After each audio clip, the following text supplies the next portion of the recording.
बहुत important long question है board के पॉइंट ऑफ व्यू से। अक्सर मतलब अगर आप प्रीवियस 5 या 10 ईयर के पेपर देखेंगे तो आपको मोस्टली ये नजर आएगा। यहाँ पर देखिएगा बड़ा इंपॉर्टेंट एमसीक्यू है कि अभी इस 2025 के अंदर ये बोर्ड में एमसीक्यू में आया होता। टेक्निकल बच्चों में मसला होता है। फिर दो ऑप्शन है आपके पास, या तो आप प्रॉपर्टीज पे काम कर लें, मतलब इनको प्लस माइनस करके अपने क्वेश्चन को सिंपल बना लें, तो फिर आपको कैलकुलेशन कम करनी पड़ेगी। जो मल्टीप्लिकेशन प्लस माइनस ये बहुत ज्यादा परफॉर्म करना पड़ेगा, और वहां पर अगर एक भी मिस्टेक होगी तो आपका क्वेश्चन गया। बिस्मिल्लाहिर्रहमानिर्रहीम। Dear students, welcome back to maths and coffee with Imdad. और आज हम अपनी एक्सरसाइज 4.2 के question number 3 part number 9 to onward discuss करने जा रहे हैं। डियर स्टूडेंट्स, आप मेरे क्वेश्चंस को जज कर लीजिएगा। यहां पर तमाम के तमाम क्वेश्चंस 15 के 15 पार्ट्स, जो कि आपके के सारे लॉन्ग क्वेश्चंस हैं और इंतहाई इंपॉर्टेंट लॉन्ग क्वेश्चन हैं। और मैंने ये 15 के 15 पार्ट्स में से ऑलमोस्ट 11 टू 12 पार्ट्स मैंने एक मेथड से सॉल्व किए हैं। लिहाजा आप इन तमाम क्वेश्चंस को एक अच्छे वे में इसको अंडरस्टैंड कीजिएगा ताकि आपके सारे के सारे क्वेश्चन सॉल्व हो जाएं।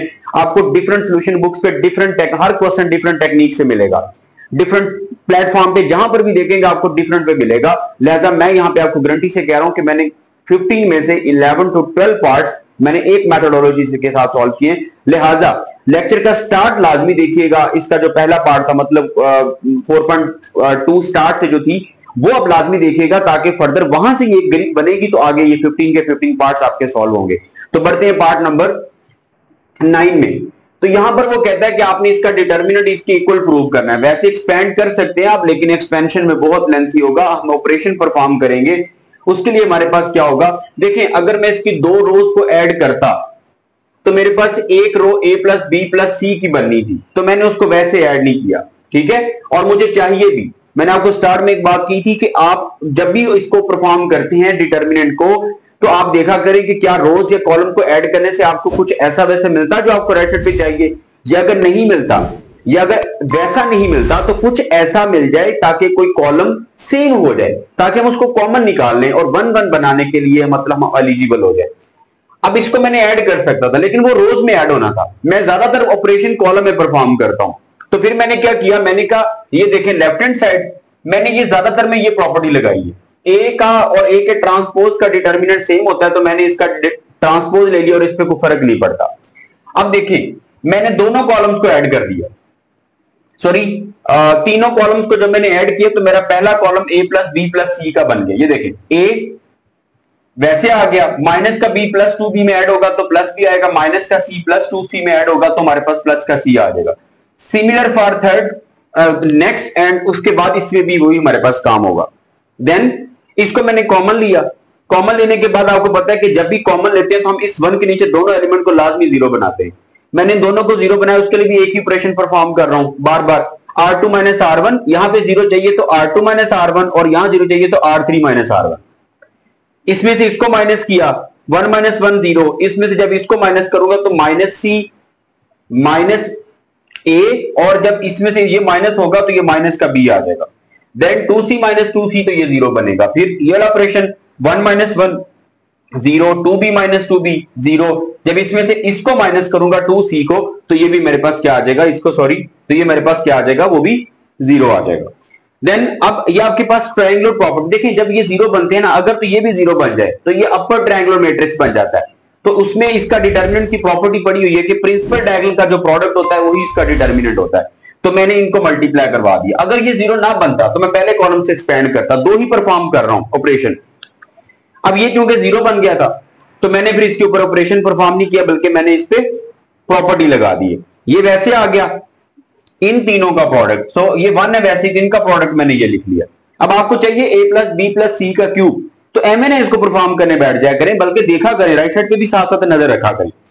अब मुझे ए प्लस बी प्लस सी इस तरह के 3 चाहिए, तो यहां से भी मैंने माइनस कॉमन ले लिया, यहां से भी माइनस कॉमन ले लिया, तो यहां पे फिर हमारे पास क्या आएगा, ए प्लस बी प्लस सी, और यहां पर भी ए प्लस बी प्लस सी। ये माइनस माइनस प्लस हो जाएगा और ये हमारे पास 3 बनेंगे, बेस से पावर ऐड होकर ये हमारे पास क्यूब बन गया। सेम देखें हमारे पास फर्दर ये भी वही चीज है। अगर इसमें मैं तो पहली दोनों रोज को ऐड करता तो पहली रो x प्लस वाई प्लस जी की बनती थी, मैंने रो में नहीं करना था परफॉर्म, मैंने फिर इसके ऊपर फिर प्रॉपर्टी लगा दी। वही जब प्रॉपर्टी लगाई तो रो को कॉलम में चेंज कर लिया। अब पहले दोनों कॉलम्स को मैं ऐड करूंगा तो x प्लस वाई प्लस जी मिलेगा। और यहां से बात यह कि आपको चाहिए भी, मेजर पॉइंट ये है, आपको चाहिए भी, लिहाजा आपने दोनों को ऐड कर लिया। ये कॉलम बन गया x प्लस वाई प्लस जी का, इसको कॉमन निकाल ली। जैसे कॉमन निकालेंगे 1 के नीचे दोनों एलिमेंट 0 बनेंगे। अभी बुक पे क्वेश्चन देख लें आप, इसको आगे मैंने सॉल्व नहीं किया हुआ। वैसे होगा कैसे, R2 minus R1 R3 minus R1, उसके बाद जब ये इसमें से माइनस होगा तो y माइनस एक्स आ जाएगा, यहाँ पे Y square minus X square. आप रो 2 में से y माइनस एक्स कॉमन लेंगे और फिर इसके लिए भी यहाँ पे z माइनस एक्स बन चुका होगा, तो R3 में से भी z माइनस एक्स कॉमन लेंगे क्योंकि आपको चाहिए। उसके बाद आपने इसको एक्सपेंड करना होगा। बाकी ये सेम, यही वाला सेम क्वेश्चन अभी आप इसका पार्ट नंबर 4 देख लें, पार्ट नंबर 4 मैंने किया हुआ अभी प्रीवियस लेक्चर में, तो आप वहां पे जाके देखें, आगे ये वाला क्वेश्चन सेम क्वेश्चन ही वो स्टार्ट हो गया, तो ये वहां तक आप इसको देख लीजिएगा। आगे मुझे ये चाहिए इसका, अब यहां पे देखें मुझे वैसे ही, अब इसमें कोई चीज सेम नहीं बनेगी, ना कॉलम्स में ऐड करने से ना रो में ऐड करने से, तो फिर मैंने कहा चले जो जीरो बनता है वो बना के इसको एक्सपेंड कर देता हूं। तो यहां पे देखिए मेरे पास यहाँ पे 2 1 थे, तो R3 में से मैंने R2 को माइनस करके यहां पर 0 बना लिया। ये दोनों मैंने वैसे लिखे, अभी इसको लेफ्ट को लिखा मैंने, ये दोनों रोज को मैंने वैसे लिख लिया। अब R3 minus R2, 1 minus 1 0, 1 minus 1 cut जाएगा और माइनस का b आ जाएगा, 1 प्लस c माइनस 1 करेंगे तो प्लस का c आएगा। अब ये 0 बन गया। अब मैंने इसको पहले कॉलम से एक्सपेंड कर दिया, इससे ये कि हमें एक कम से कम एलिमेंट के लिए एक्सपेंड नहीं करना पड़ेगा। कॉलम वाइज यूं चलेंगे तो ये एलिमेंट आएगा, फिर रो और कॉलम डिलीट तो ये 4 आ जाएंगे। फिर इसके लिए क्योंकि प्लस था तो फिर उसके बाद माइनस का 1, मैंने माइनस भी लिख दिया, 1 नहीं लिखा, अब लिख दें 1 लिख दें। देन उसके बाद हमारे पास क्या आएगा, ये और ये डिलीट होगा तो 1 1 माइनस BC आ जाएगा। देन आप इसका प्रोडक्ट ले लें, 2/2 का डिटर्मिनेंट, इन दोनों का प्रोडक्ट C प्लस CB और माइनस ये B बनता है लेकिन प्लस का B आ जाएगा, फिर माइनस का 1 और ये आ जाएगा C और प्लस का B। अब इसको ब्रैकेट में मल्टीप्लाई किया है, C प्लस का BC प्लस का B, AC ABC और प्लस का ABC, ABC और प्लस का AB आ जाएगा, फिर माइनस का C और माइनस का B। ये कटिंग के बाद बाकी हमारे पास वही आंसर है जो हमें चाहिए, तो इसके अकॉर्डिंग आपके पास आंसर आ जाएगा। फर्दर देखें, आपके पास डायरेक्ट आपको वही फॉर्म मिल गई है जैसे आप पहले बनाते थे ट्रांसपोज और कॉमन लेने के बाद। ये देखें आपको 1 1 मिल गए, तो डायरेक्ट इनको 0 बनाए आप। तो मैंने क्या किया, R2 माइनस R1 वही operation, R3 minus R1, 1 minus 1 0, B minus A, B square minus AC minus A square जमा BC हो जाएगा, साइन चेंज हो जाएगा उसका। फिर 1 minus 1 0, C minus A, C square minus AB वैसे आ गया और इसका साइन चेंज होकर माइनस A स्क्वायर जमा BC आ जाएगा। यहां पर आप एक्सपेंड कर सकते थे लेकिन ये कैलकुलेशन काफी लेंथी थी। एक्सपेंड जहां आपका दिल करे आप कर सकते हैं तमाम पार्ट्स में, लेकिन ये कि हम इसको मजीद सिंपल बनाएंगे। कैसे, यहां पर B माइनस A है, तो मैंने इसमें सोचा कि यहां पे इसमें से B माइनस A मैं पूरी रो में से कॉमन ले सकता हूं कि नहीं ले सकता, तो ले सकता था। कैसे, मैंने पहले इसको अरेंज किया, B square minus A square जमा का BC और माइनस का AC, सेम इसको C square minus A square, और मैं कॉमन लेने के लिए इसको पहले अरेंज कर रहा हूं। फिर अब इसको एक बार प्लस में लिख दिया, एक बार माइनस में, इसको एक बार प्लस माइनस में लिख दिया। फिर अब ये चेक करें, ये दो एलिमेंट इन दोनों में से B माइनस A कॉमन आ रहा है, कॉमन लिया तो यहां पे क्या रहेगा, B प्लस A और यहां पे C माइनस A कॉमन लिया, C प्लस A और B आ गया। अब इस पूरी रो में B माइनस A कॉमन आ रहा है, इसमें से C माइनस A कॉमन आ रहा है, तो मैंने कॉमन ले लिया। B माइनस A कॉमन लेंगे, C माइनस A कॉमन लेंगे तो ये वैसे आएगी, ये भी 0, इसकी जगह 1, ये भी कॉमन और ये भी वैसे आ जाएगा, ये भी 1, ये भी कॉमन चला गया और ये भी वैसे आ जाएगा। अब आप इसको एक्सपेंड कर दें, एक्सपेंड बाय कॉलम 1, तो सिर्फ 1 के लिए लिखना पड़ेगा, ये दोनों 1 और इसको एक्सपेंड करेंगे, ये माइनस ये आ जाएगा। देखिए दो ऑप्शन है आपके पास, या तो आप प्रॉपर्टीज पे काम कर लें, मतलब इनको प्लस माइनस करके अपने क्वेश्चन को सिंपल बना लें, तो फिर आपको कैलकुलेशन कम करनी पड़ेगी। अगर आप इसको ऑपरेशन कम लगाते हैं तो फिर आपको प्लस माइनस और इस तरह की कटिंग और ये जो मल्टीप्लीकेशन प्लस माइनस ये बहुत ज्यादा परफॉर्म करना पड़ेगा, और वहां पर अगर एक भी मिस्टेक होगी तो आपका क्वेश्चन गया। तो फिर हम जबरदस्ती प्रूव कर रहे होते हैं, प्रूव हो नहीं रहा था लेकिन हम वैसे एंड पे लिख देते हैं हेंस प्रूव, तो वो फिर पता चल जाता है उसको। तो ये हमारे पास आ जाएगा, और माइनस जब करेंगे तो फिर क्योंकि इसका प्रोडक्ट माइनस में आता है तो सबके साइन चेंज हो जाएगी, सारे करने के बाद 0 मल्टीप्लाई बाय समथिंग तो आंसर 0 आ जाएगा। नेक्स्ट देखिए इसका पार्ट नंबर 14। अच्छा इसका मैंने 13 12 11 मैंने नहीं किया हुआ, 11 बिल्कुल वही है, मतलब उसमें भी कॉलम ये वाली प्रॉपर्टी लगा के आप उसको एक्सपेंड कर सकते हैं, मतलब 0 बनाने के बाद। यहां पे थोड़ा सा मैंने ऑप्शन सोचा, ये आ गया लेफ्ट साइड। अब इसमें भी हमें 0 चाहिए आंसर, लेकिन इसमें भी कुछ सेम नहीं बनेगा, ठीक है। लिहाजा फिर मैंने क्या किया, मैंने सोचा कि चले 0 बना देता हूं या कुछ सेम कुछ प्लस माइनस करूं। तो यहां पर ना देखिए R2 माइनस R1 मैं पहले करने लगा था, लेकिन फिर मैंने नहीं किया। R1 माइनस अगर R2 माइनस 1 करूंगा ना तो यहां पे 2 आएगा। लेकिन जब 3 - 1 करूंगा फिर 4 आएगा, फिर प्रॉब्लम थोड़ा सा 2 का बढ़ जाएगा। फिर मैंने थोड़ा सा टेक्निकली किया, पहले R3 में से R2 को माइनस कर लिया, चेक करें, फिर R2 में से R1 को माइनस किया।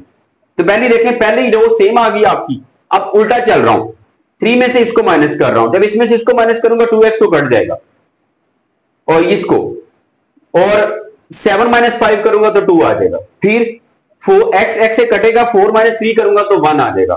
फिर इसमें से इसको माइनस करूंगा, x कट जाएगा, c - b आ जाएगा।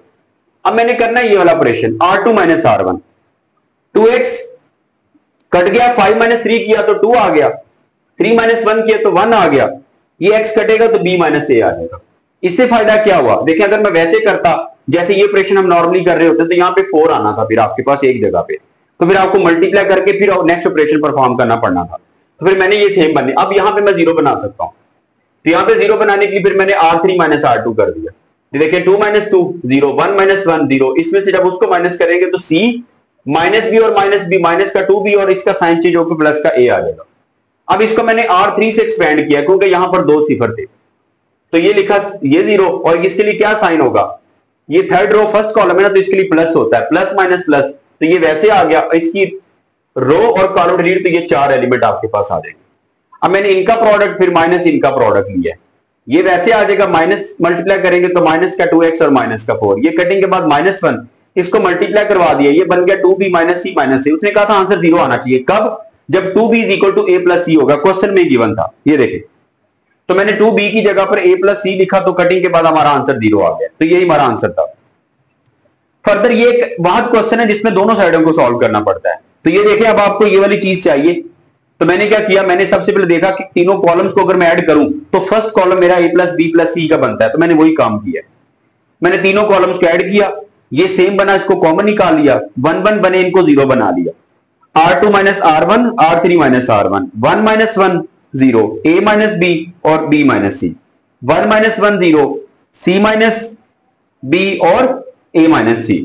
अब इसको मैंने पहले कॉलम से एक्सपेंड कर दिया, जब कॉलम से एक्सपेंड करेंगे तो ये कटेगा और ये आ जाएगा, तो ये 4 एलिमेंट आ जाएंगे, ये और इनका प्रोडक्ट ले गया, a - b multiply by a - c, फिर माइनस b - c इंटू ये आ जाएगा। अब इनको आपस में मल्टीप्लाई करवाया, मल्टीप्लाई के बाद ये कटिंग हो जाएगी, तो ये हमारे पास आंसर आ जाएगा। इसको मैंने यहां पे रोक दिया क्योंकि अब राइट साइड पे ओमेगा आ रहा था, तो मैंने राइट साइड को सॉल्व किया, a + b + c, तो उसके बाद हमारे पास क्या आ जाएगा, a + b + c, तो उसके बाद फिर हमारे पास क्या आएगा।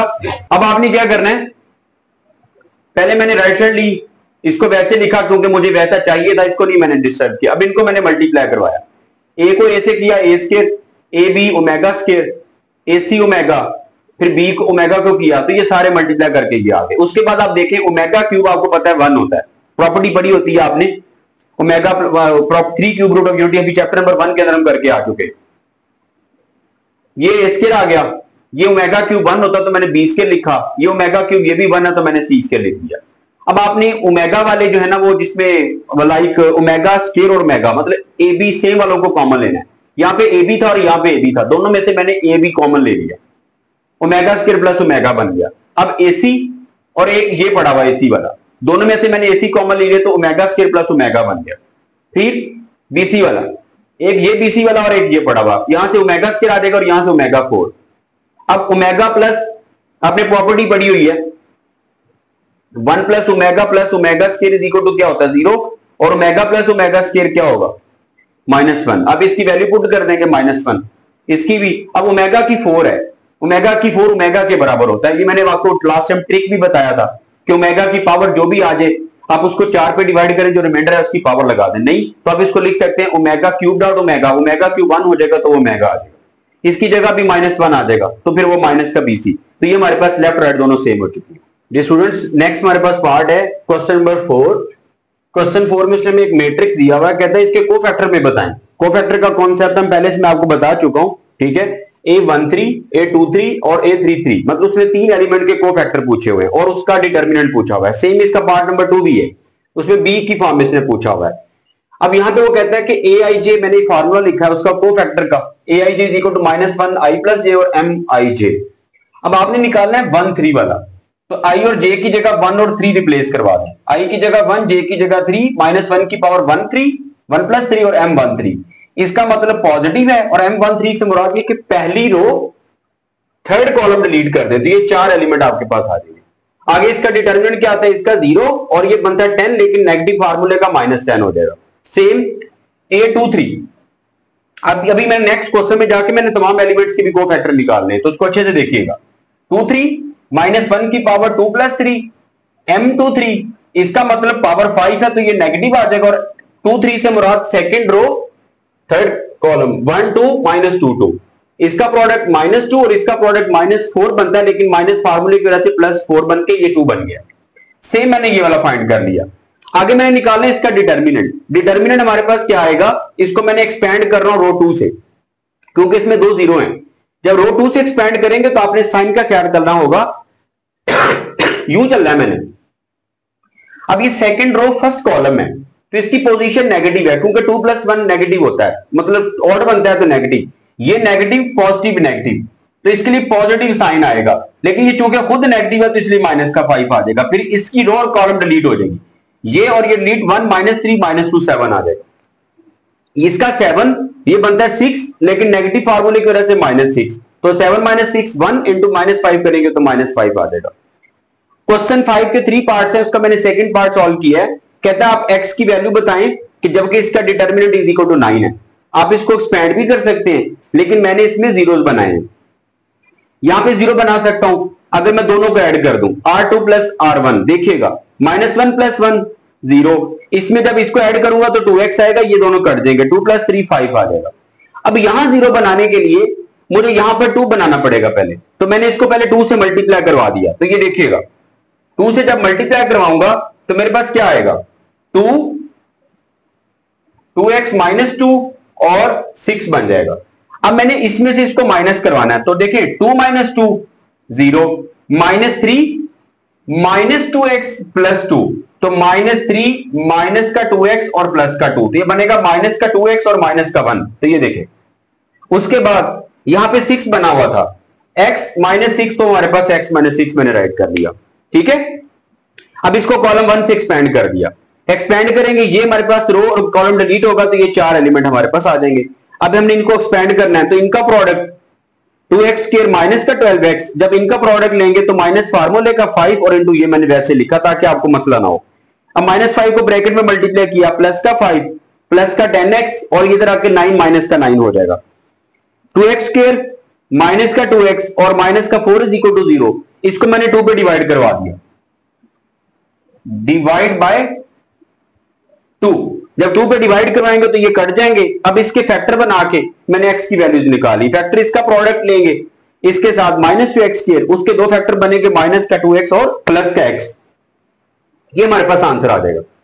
क्वेश्चन नंबर 7 है, उसमें कहता है कि A हमारे पास एक स्क्वायर मैट्रिक्स है, मतलब उसका रोज और कॉलम की तादाद सेम होगी, उसका ऑर्डर भी 3 है। कहता हमें ये शो करो कि जब k को किसी नंबर से मल्टीप्लाई करते हैं, A को मैट्रिक्स को नंबर से मल्टीप्लाई करके उसका जब डिटर्मिनेंट लेते हैं तो उसका आंसर इसके इक्वल आता है, k³ टाइम A का डिटर्मिनेंट। तो मैंने सबसे पहले A का मैट्रिक्स लिया 3/3 का। अब मुझे KA चाहिए था, तो मैंने दोनों साइड पे K से मल्टीप्लाई करवा दी, क्योंकि ये मैट्रिक्स है। इधर K से मल्टीप्लाई करेंगे, जब किसी भी मैट्रिक्स को किसी नंबर से मल्टीप्लाई करते हैं तो वो नंबर हर एलिमेंट से मल्टीप्लाई होता है, तो K सबके साथ मल्टीप्लाई करवा दिया। अब मैंने दोनों साइड पे डिटर्मिनेंट लिया, इसको देखते हुए इधर भी डिटर्मिनेंट इधर भी डिटर्मिनेंट। अब मुझे यहां पे क्योंकि k³ चाहिए था, आपको पता है कि डिटर्मिनेंट में से जब आप कोई नंबर कॉमन लेते हैं तो हर रो या हर कॉलम में से स्पेसिफिकली वो आता है, तो हर रो में से k कॉमन आ रहा था। यहां से k कॉमन लिया, यहां से k कॉमन लिया, यहां से k कॉमन ले लिया, तो यहां पर क्या बन जाएगा, k³ और बाकी क्या बचेगा, a का डिटर्मिनेंट, तो ये हमारे पास आंसर आ जाएगा। यहां पर देखिएगा बड़ा इंपॉर्टेंट एमसीक्यूज है, ये अभी इस 2025 के अंदर ये बोर्ड में एमसीक्यूज में आया हुआ था, टेक्निकल था, बच्चों में मसला होता है। ये देखें, वो ये कहना क्या चाह रहा है, कहता है अगर कोई भी मैट्रिक्स है ना, कोई भी मैट्रिक्स है, जब आप उसको किसी नंबर से मल्टीप्लाई करते हैं तो उसका मतलब ऐसे ही होता है कि आप उस के नंबर की पावर ले लें, उसका ऑर्डर और उसका डिटर्मिनेंट से मल्टीप्लाई करवा दें। मीन अगर वो आपको ये कहता कि a का डिटर्मिनेंट = व्हाट, अगर इसका ऑर्डर 4 हो तो इसका जवाब फिर हमारे पास आएगा k⁴ × a का डिटर्मिनेंट। अगर वो ये कह दे कि किसी भी मैट्रिक्स को k से मल्टीप्लाई करें और अगर a का ऑर्डर 5 हो या ए का ऑर्डर 2 हो तो इसका आंसर क्या आएगा? तो आप टिक करेंगे के स्क्वायर इंटू ए का डिटर्मिनेंट। तो ये आपने इसको रट्टा नहीं लगाना कि के ए का determinant is equal to K3। ये उसके लिए वैलिड है कि जितना उसका ऑर्डर होगा उतनी ए की पावर आ जाएगी, ठीक है, इंटू ए का डिटर्मिनेंट आएगा। तो ये बोर्ड के अंदर एमसीक्यू आएगा। तो इसको जनरल फॉर्म में राइट कर देता हूं, if matrix is order, matrix order is n, then हमारे पास क्या आएगा? के ए का डिटर्मिनेंट इज इक्वल टू के की पावर n इंटू ए का डिटर्मिनेंट। ये आपके लिए मैंने जनरल फॉर्म में राइट कर दिया कि कोई भी ऑर्डर जो आएगा उसकी पावर में लगा दे और उसके साथ ए का डिटर्मिनेंट मल्टीप्लाई करवा दे। वैसे और तरीकों से भी आ सकता है लेकिन वो ज्यादा टेक्निकल इसमें नहीं देता, वो एंटी-टेस्ट के अंदर देगा। आगे वो कहता है कि हमें लैम्डा की वैल्यू बताओ जबकि इस मैट्रिक्स हमारे पास सिंगुलर है। सेम वही एक्स वाला क्वेश्चन है, अगर ये सिंगुलर है तो उसका डिटर्मिनेंट क्या होता है? प्रीवियस लेक्चर में डिस्कस किया कि उसका डिटर्मिनेंट 0 होगा। मैंने इसका डिटर्मिनेंट इक्वल टू 0 कर दिया क्योंकि यहाँ पे 0 थोड़े से बनाना जरा टफ थे आपके लिए, तो मैंने इसको डायरेक्ट R1 से एक्सपेंड कर दिया। 4 आएगा, ये रो और कॉलम डिलीट होकर 4 आ जाएंगे, फिर माइनस का 2, ये कॉलम और रो डिलीट हो जाएगा 7 6 2 1, फिर प्लस का 3, ये कॉलम डिलीट होगा 7 लैम्डा 2 3। अब इनका प्रोडक्ट लैम्डा और ये माइनस का 18, 7 और माइनस का 12, 21 और माइनस का 2 लैम्डा। 4 को अंदर मल्टीप्लाई किया, ये बनेगा माइनस का 5, माइनस के 5 को जब माइनस 2 से मल्टीप्लाई करेंगे तो प्लस का 10 आ जाएगा, दैट इज 63 और प्लस माइनस के बाद हमारे पास लैम्डा की वैल्यू आ जाएगी। स्टूडेंट्स कहते हैं कि हमारे पास एक मैट्रिक्स ए है, उसका इनवर्स बताओ। अब हमें इनवर्स बताना आता है, क्या होता है इनवर्स का formula? A inverse is equal to adjoint over A का डिटर्मिनेंट। इंट्रोडक्शन में मैंने बताया हुआ है। ए का डिटर्मिनेंट भी हम फाइंड कर लेंगे और ए का एडजॉइंट। जब होती ना बात एडजॉइंट 2/2 की, तो हम क्या करते हैं 2/2 अगर फॉर एग्जांपल ये हमारे पास लाइक ये है, अब इनकी जगह चेंज करते हैं और इनके साइन चेंज करते हैं, आपके पास उसका एडजॉइंट आ जाता है। लेकिन बेटा 3/3 के अंदर ये मुश्किल है, उसके लिए आपने देखना होगा सबसे पहले तो ये फार्मूला लिखा है इसलिए मुझे एडजॉइंट ओवर डिटर्मिनेंट चाहिए। फिर मैंने इसको प्रूव करना होगा इनवर्स निकालने के, इनवर्स को जब इस मैट्रिक्स से मल्टीप्लाई करेंगे तो 3/3 का डंडी मैट्रिक्स आना चाहिए।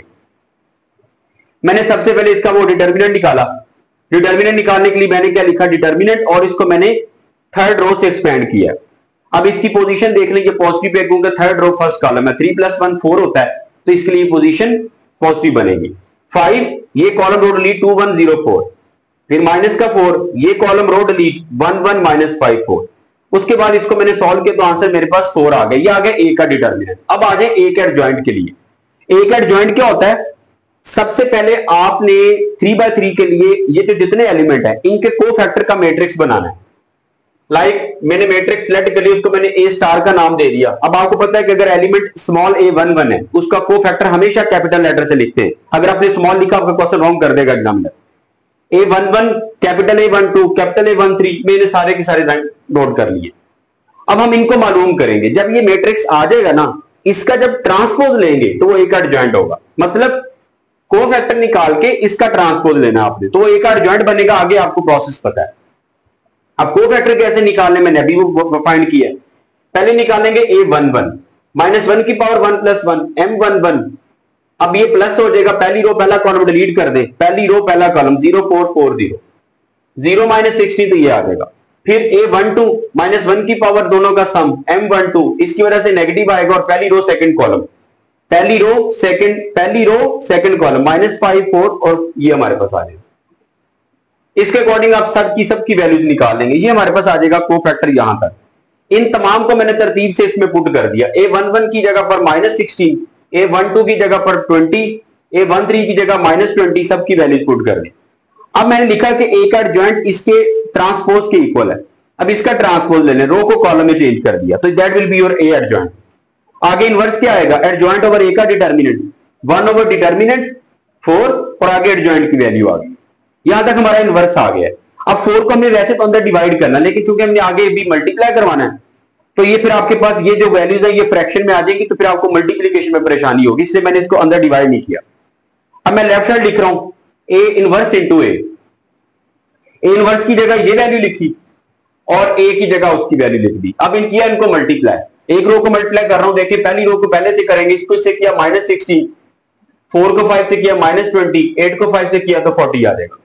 फिर पहली रो को सेकंड कॉलम से माइनस का 32, 4 × 0 0, और 8 4 32।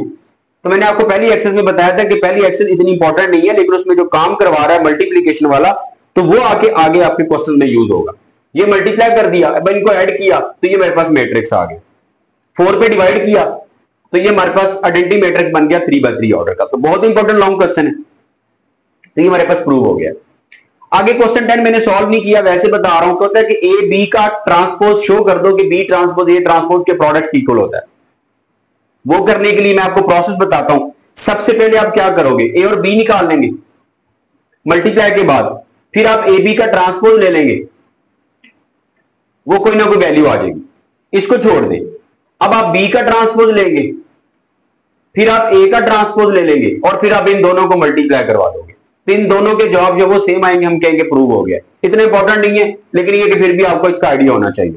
यहां पर कुछ मैं एमसीक्यूज के लिए प्रॉपर्टीज राइट कर रहा हूं, ये आपने नोट कर लेनी है, ठीक है, आपके एमसीक्यूज के अंदर आ सकती है। जैसे आपने ये देखा कि ए बी का जो ट्रांसपोज है that is equal to B transpose A transpose. याद रहे कि ए बी का whole transpose A transpose B transpose नहीं, पहले बी का ट्रांसपोज आएगा फिर ए का ट्रांसपोज आएगा। उसके बाद अगर मैं बात करूं इनवर्स की, ए बी का होल इनवर्स वो भी बी इनवर्स ए इनवर्स के इक्वल होता है। अगर किसी मैट्रिक्स का 2 टाइम आप ट्रांसपोज ले लें वो उसी के बराबर आता है।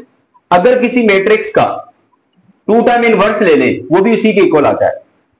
अगर किसी मैट्रिक्स को उसके इनवर्स से मल्टीप्लाई करें तो आंसर आइडेंटिटी होता है। तो ये कुछ प्रॉपर्टीज है जो कि आपने याद रखनी होगी। ये जैसे मैंने 2 के लिए लिखा, ये 3 के लिए भी वैलिड है। कैसे, ए बी सी का होल ट्रांसपोज क्या आएगा, सी ट्रांसपोज बी ट्रांसपोज और ए ट्रांसपोज। तो ये आपने प्रॉपर्टीज याद रखनी है, ये आपके सारे के सारे एमसीक्यूज के लिए हैं, क्योंकि अभी इसके रिलेटेड क्वेश्चन उसने कम दिए हुए हैं, तो ये आपके एमसीक्यूज के अंदर वो बात पूछ सकता है। तो डियर स्टूडेंट्स, एक्सरसाइज 4.2 हमारी कंप्लीट हो चुकी है। इस रिलेटेड कोई भी आपका क्वेश्चन हो तो हमें बताइएगा। बाकी इस एक्सरसाइज में मैंने जितना आसानी से काम करवाया आपको, तो इसका फीडबैक आप मुझे लाजमी कमेंट सेक्शन में लाजमी बताया करें, ताकि फर्दर भी आपके लिए मैं इजी मेथड ढूंढ के आपको फर्दर आगे सोल्यूशन प्रोवाइड कर सकूं। अल्लाह ताला आप सबका हामी नासिर हो। अपना बहुत ज्यादा ख्याल रखिएगा। Take care.